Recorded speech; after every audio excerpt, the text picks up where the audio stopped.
धुले में महानगर पालिका की विभिन्न समस्याओं को लेकर एनसीपी अजीत पवार गुट ने प्रतीकात्मक यमराज के साथ ढोल बजाकर विरोध प्रदर्शन किया।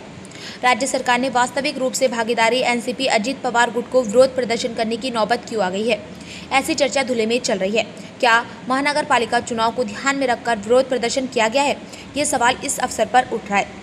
धुले के नागरिकों पर लगाए जा रहे अत्यधिक किराए, मानसून के दौरान नालों की आंशिक सफाई, शहर के कई हिस्सों में सफाई, सड़कों की खराब स्थिति समेत विभिन्न मांगों को लेकर एनसीपी अजीत पवार गुट ने शहर के महाराणा प्रताप चौक से महानगर पालिका तक ढोल बजाकर विरोध प्रदर्शन किया। इस अनोखे विरोध प्रदर्शन ने शहर वासियों का ध्यान खींचा था। उस समय महानगर पालिका आयुक्त को मांगों का ज्ञापन दिया गया था। एनसीपी ने महानगर पालिका प्रशासन पर राज्य सरकार को बदनाम करने के लिए विपक्ष से हाथ मिलाने का आरोप लगाया। हालांकि जब शासकों को विरोध करने का समय आया तो धुले के नागरिकों के बीच इस विरोध को लेकर काफी चर्चा हुई।